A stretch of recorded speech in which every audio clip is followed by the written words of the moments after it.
భూములు ఒకప్పుడు ఎంతో చవకో ఇప్పుడు అంత ధరలు పెరిగాయి. ప్రస్తుతం భూముల్ని కొనాలి అంటేనే కత్తి మీద సాము. ఇక భూములు 2 కోట్లకు పడగలెత్తింది. అయితే ప్రస్తుతం కూడా ఒకప్పటిలా విశాఖలో భూమి చవకగా మారిపోయింది. ఎంత చవక అంటే కేవలం 99 పైసలకే భూమిని లీజుకు కేటాయించేస్తున్నారు. దీంతో ఈ అంశం ఆంధ్రప్రదేశ్ రాష్ట్ర వ్యాప్తంగా హాట్ టాపిక్గా మారింది. ఫిన్టెక్ ప్రగతి ప్రయాణం భూముల చుట్టూ తిరుగుతోంది. విశాఖలో అత్యంత ఖరీదైన భూములను 99 పైసల లీజుకు కేటాయించడం తీవ్ర చర్చనీయాంశంగా మారింది.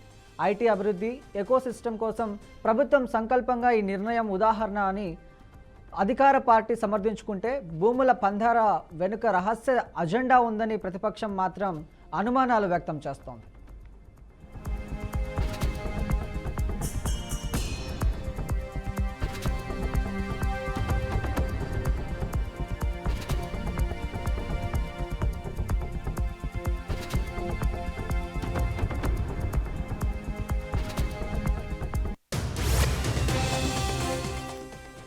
విశాఖలో ఎంత మారుమూలకు వెళ్ళినా ఎకరం భూమి విలువ ₹1,00,00,000 తక్కువ ఉండదు.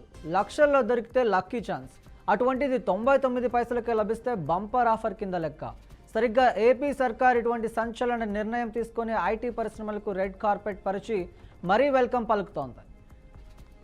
మొన్న టీసీఎస్, ఆ తర్వాత ఉర్సా, ఇలా ఒక్కొక్కటిగా సాఫ్ట్వేర్ కంపెనీలను అడిగింతే తడువుగా భారీ భూ కేటాయింపులు చేయడం తీవ్ర చర్చనీయాంశంగా మారింది. అయితే ఇదేమి కొత్త విధానం కాదని, పెట్టుబడులను ఆకర్షించే గుజరాత్ వంటి రాష్ట్రాల్లో ఎప్పుడో అమలు చేసే సక్సెస్ అవ్వడాన్ని ఉదాహరణగా చూపిస్తోంది. విశాఖను ఐటీ డెస్టినేషన్గా తీర్చిదిద్దే ప్రయత్నం ఈ 2 దశాబ్దాల క్రితమే మొదలైనప్పటికీ ఆశించిన స్థాయిలో సాధ్యం కాలేదు. ఋషికొండ ఐటీ సేజ్ పరిధిలో హిల్ నంబర్ 1, 2, 3 పాటు నగరంలో ప్రముఖ ప్రాంగణాల్లో సాఫ్ట్వేర్ సంస్థల కార్యకలాపాలు నిర్వహిస్తున్నాయి.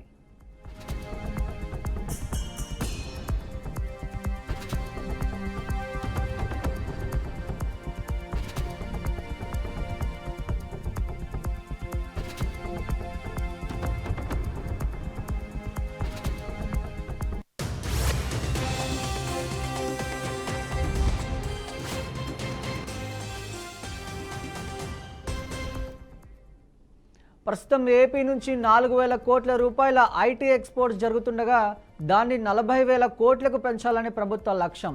ఈ దిశగా ఐటీ పాలసీలను అనుసరించి పెట్టుబడులతో వచ్చే సంస్థలకు రెడ్ కార్పెట్ పరుస్తోంది. ఈ క్రమంలో ప్రముఖ ఐటీ కంపెనీ టీసీఎస్ భారీగా పెట్టుబడులు, ఉద్యోగాల కల్పన కోసం ముందుకు వచ్చింది. 1,370 కోట్ల రూపాయల పెట్టుబడితో అభివృద్ధి కేంద్రం ఏర్పాటు చేసిన 12,000 మందికి అవకాశాలు మెరుగుపడతాయని అంచనాలు వేస్తోంది కూటమి ప్రభుత్వం.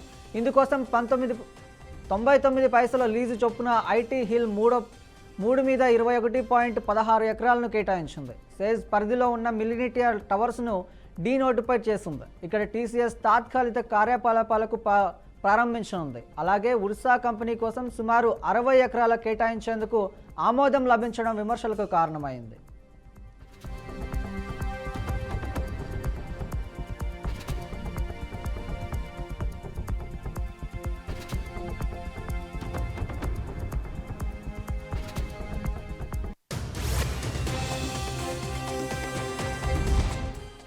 నరేంద్ర మోదీ ముఖ్యమంత్రిగా ఉన్న సమయంలో టాటా మోటార్స్కు 99 పైసలకే భూమిని కేటాయించిన విధానాన్ని చంద్రబాబు ప్రభుత్వం కూడా అనుసరించినట్టు కూటమి పార్టీలు చెబుతున్నాయి.